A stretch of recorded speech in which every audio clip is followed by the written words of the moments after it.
Hello, students of class 10. We have already done the chapter that is the political parties. In the first section, what we saw, what is the political parties and its functions. So today we are going to learn about the necessity of the political parties. Clear? So a list of function has been given a sense or an answer or a question that why we need a political parties. We need a political parties to form the functions.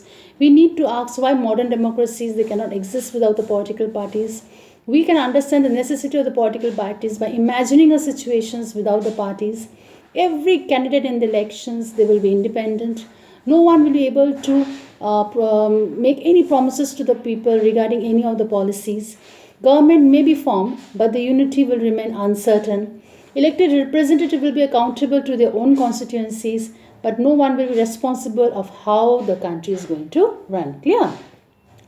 Now, the rise of the political parties is directly linked to what? To the emergence of the representative government or democracies. So as we have seen, the large societies need representative democracy. So as society become very large and complex, they also needed some agencies to gather what? Different views on various issues and to represent these to the government. So they needed a somewhat ways, some ideas to bring various representatives together so that the responsible government can be formed. They needed a mechanism to support or restrain the government. Many policies justify or oppose them. Political parties they fulfill these needs that every representative government has. Okay. So, how many political parties we have? Total 750 political parties are there, which is registered in the Election Commission. So, among 750, I think major are 7 or 8 political parties. They are very, very powerful. Clear? Now, in some parties, in some country, you can find it out. Parties or a two-party system or a multi-party system. So, let us take an example of China. China has a one-party system that is known as a communist party which is allowed to rule. So legally speaking, people are free to form any kinds of political parties. Okay, it does not happen because electoral system does not permit free competitions for power. So we cannot consider one-party system as a good options because this is not a democratic options. Clear?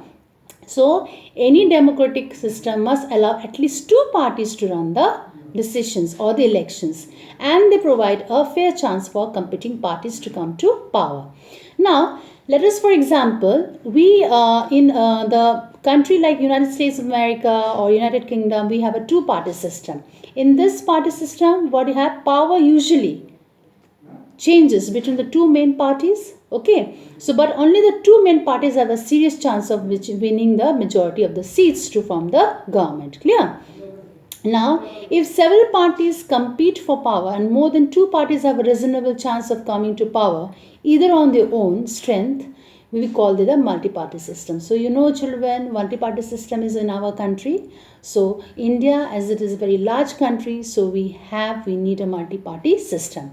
And in this system, you all know that being the citizen of India, government is formed by the various parties coming together in a coalition. So when several parties in a multi-party system join hands for the purpose for what? Contesting elections and winning power, it is also known as a alliance or a front party. Clear? Now that is why here one very important question arises. Which one of these parties are better? One party system, two party system or the multi-party system? So perhaps if we say the best answer to this very common question is that the question is not good at all. Party system is not something anybody can choose or any country can choose. It evolves over a long time depending on the nature of the society, its social and regional divisions, its history of policies and its system of election. So these cannot be changed very quickly. So each country what they develop a party system that is conditioned by its special circumstances. Clear? So if India, for example, has evolved a multi-party system, it is because why? We all know that India has a huge diversity culture. So social and geographical diversity in such a large country is not easily absorbed by two or even three parties. So no system is ideal for all the countries and all situation. So that is why India is very suitable for the multi-party system. Okay children, so this much for today. I hope you go through this videos very nicely, and if you have any doubt, please write it down in the comment box. Thank you.